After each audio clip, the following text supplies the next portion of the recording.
میں فرشتہ اس کی روح نکالنے کے لیے آتا ہے، یہی کافی ہے۔ ایک حدیث میں ہے کہ حق تعالیٰ شانہ جب کسی بندے سے خوش ہوتا ہے تو ملک الموت سے فرماتا ہے کہ فلاں بندے کی روح لے آؤ، میں اس کو سکون پہنچاؤں، اس کا امتحان ہو چکا ہے، میں جیسا چاہتا تھا ویسا ہی کامیاب نکلا۔ ملک الموت اس کے پاس آتے ہیں اور 500 فرشتے ان کے ساتھ ہوتے ہیں۔ ان میں سے ہر فرشتہ اس شخص کو ایک ایسی خوشخبری اور بشارت دیتا ہے جو دوسروں نے نہ دی ہو۔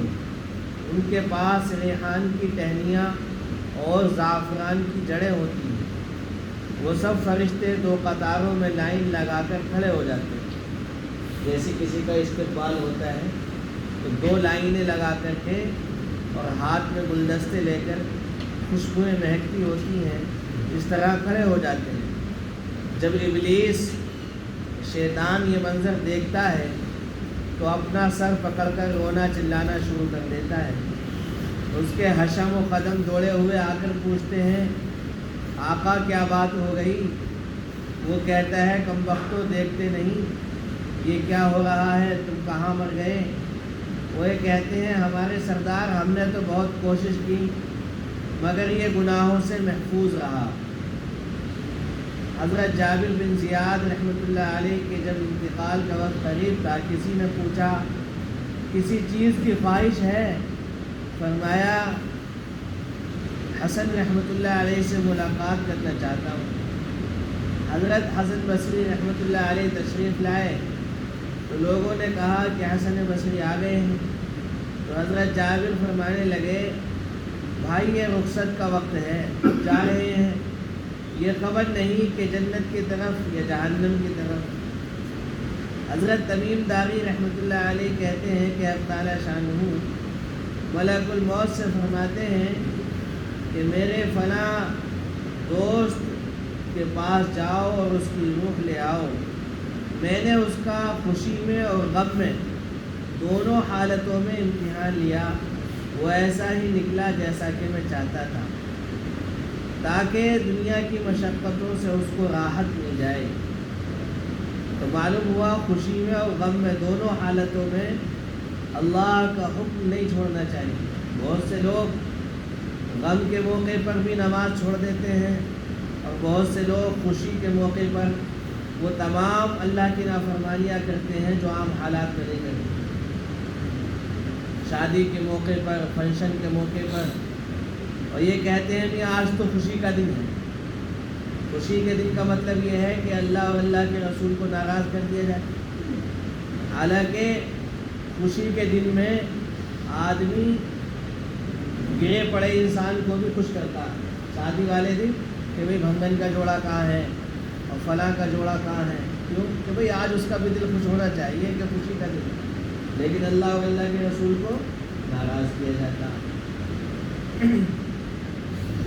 ملک الموت 500 فرشتوں کی جماعت کے ساتھ اس اللہ کے ولی کے پاس آتے ہیں۔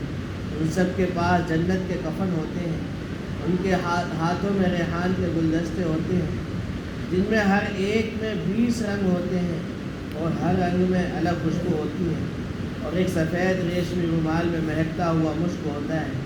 ملک الموت اس کے سرہانے بیٹھتے ہیں اور فرشتے اس کو چاروں طرف سے گھیر لیتے ہیں اور اس کے جسم پر اپنا ہاتھ رکھتے ہیں اور یہ مشک والا رومال اس کی گھوڑی کے نیچے رکھتے ہیں اور جنت کا دروازہ اس کی نگاہ کے سامنے کھول دیتے ہیں۔ اس کے دل کو جنت کی نئی نئی چیزوں سے بہلایا جاتا ہے، جیسا کہ بچے کے رونے کے وقت اس کے گھر والے مختلف چیزوں سے اس کا دل بہلاتے ہیں۔ کبھی حوریں سامنے کر دی جاتی ہیں، کبھی وہاں کے پھل، کبھی عمدہ عمدہ لباس، غرض مختلف چیزیں اس کے سامنے کی جاتی ہیں۔ اس کی بیویاں خوشی میں کودنے لگتی ہیں۔ ان سب منظروں کو دیکھ کر اللہ کے ولی کی روح بدن میں پھڑکنے لگتی ہے، جیسا کہ پنجرے میں پرندہ نکلنے کو پھڑکتا ہے، اور ملک الموت اس سے کہتا ہے، اے مبارک روح، چل ایسی بیڑیوں کی طرف جس میں کانٹا نہیں، اور ایسے کیلوں کی طرف جو تہ بتہ لگے ہوئے ہیں، اور ایسے سائے کی طرف جو نہایت گہرا و وسیع لمبا چوڑا ہے۔ پانی بہہ رہے ہیں۔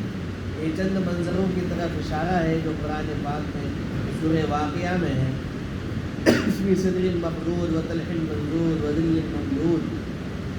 اور ملک الموت ایسی نرمی سے بات کرتا ہے جیسا کہ ماں اپنے بچے سے بات کرتی ہے، اس وجہ سے کہ اس کو یہ بات معلوم ہے کہ یہ نیک روح حق تعالیٰ شانہ کے یہاں مقرب ہے۔ وہ اس روح کے ساتھ لطف و مہربانی سے پیش آتا ہے تاکہ حق تعالیٰ شانہ اس فرشتے سے خوش ہوں۔ وہ روح بدن میں ایسی طرح سہولت سے نکلتی ہے جیسا کہ آٹے میں سے بال نکل جاتا ہے۔ ایک آدمی کی روح ایسے آسانی سے نکل جاتی ہے جیسے آٹے میں سے بال نکل جاتا ہے۔ جب روح نکلتی ہے تو فرشتے اس کو سلام کرتے ہیں اور جنت میں داخل ہونے کی خوشخبری سناتے ہیں، جس طرح قرآن پاک میں ہے الذین تتوفاہم الملائکۃ طیبین۔ اور اگر وہ مقرب بندوں میں ہوتا ہے تو سورہ واقعہ میں اس کے متعلق ارشاد فرمایا فروح و ریحان و جنت نعیم۔ بس جس وقت روح بدن سے جدا ہوتی ہے تو وہ بدن سے کہتی ہے کہ حق تعالیٰ شانہ تجھ کو جزائے خیر دے، تو اللہ تعالیٰ کی بندگی اور اطاعت میں جلدی کرنے والا تھا، اس کی نافرمانی میں سستی کرنے والا تھا، تجھے آج کا دن مبارک ہو، تو نے خود بھی عذاب سے نجات پائی اور مجھے بھی نجات دی۔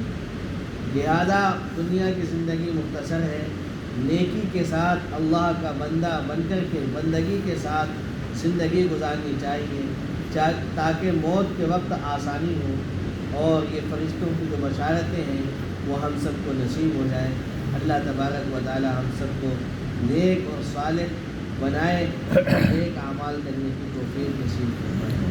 سبحان اللہ و بحمدہ، سبحانک اللہم و بحمدک، نشہد ان لا